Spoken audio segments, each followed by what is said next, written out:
pain of losing a parent, especially at a young age, is one that never really goes away. Chastity Patterson knows this all too well.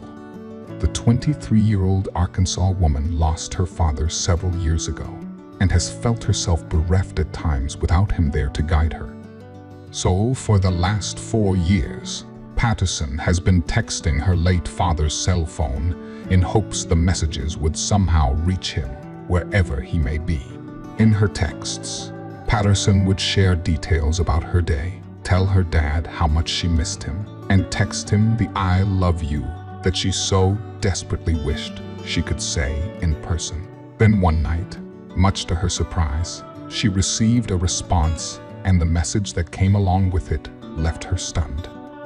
"Hey, Dad, it's me," Patterson texted the night before the anniversary of her dad's death. "Tomorrow's gonna be a tough day again. It's been 4 years since I lost you, and not a day goes by that I don't miss you."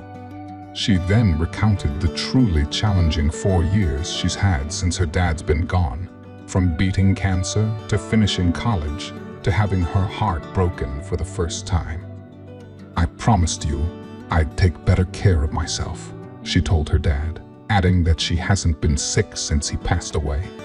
"I just want you to know I love you and really do miss you."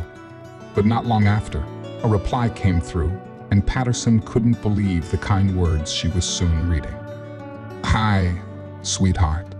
I'm not your father, but I've been getting all your messages for the past 4 years, the message read. It came from a man named Brad, who, as it turns out, lost his own daughter in a car accident in 2014. Receiving texts from Patterson every day was more than just uplifting. "Your messages have kept me alive," Brad shared. "When you text me, I know it's a message from God," he continued.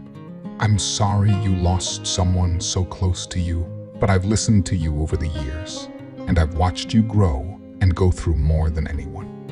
Brad admitted that he wanted to text Patterson back for years, but ultimately held off, not wanting to break her heart. "You're an extraordinary woman, and I hope my daughter would have become the woman you are," he continued. "Thank you for your everyday updates. You remind me that there is a God, and it wasn't his fault that my little girl is gone.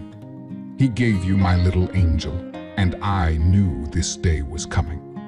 It was at this point that Brad wrote the words Patterson likely wished she could hear from her father every day for 4 years. "Everything will be okay," he continues. "You push yourself every day and shine the light that God gave you. I'm sorry you have to go through this, but if it makes it any better, I'm very proud of you." The text exchange was so moving, Patterson decided to share screenshots of it on Facebook, where it's been shared more than 288,000 times since October 25. "I'm crying," wrote one woman. "Lovely story. This is just amazing," said another person, who added that they were thankful Brad found comfort and closure through your messages. Others shared their own stories of loss. "I lost my dad the day before you lost yours," one woman said. "Miss him every single day. Loved reading this story. I too lost my father suddenly 4 years next February," another added. "It's hard and leaves a hole in your heart and soul when they're gone. I used to call mine every morning and talk to him for hours. I miss him. Your story's amazing." In the end, those daily messages really did bring closure to both people.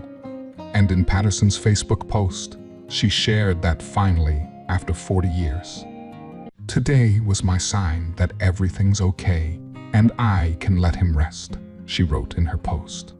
In a later post, Patterson updated to thank the thousands of people who had shared their own stories of loss or comments of support on her page. She also gave some backstory on who Dad really was. "Jason wasn't my biological father, but blood couldn't make him any closer," she explained. "I've known him my whole life," she continued, sharing how they met at the local skate rink where Jason worked. "I come from a small town where there was nothing for kids to do, and for a lot of black children whose parents were working 2 or 3 jobs to make ends meet. The skating rink was where we went, she explained. Jason was there for so many children, giving them rides, letting parents have birthday parties there, going to their games, keeping them after hours, and even sitting down and talking to kids. By the time she'd reached the 6th grade, Jason had become the father figure she'd always hoped for, taking her under his wing and introducing her to people as his daughter. If you take anything from this, know that everyone will experience pain and everyone will lose someone they love, Patterson shared.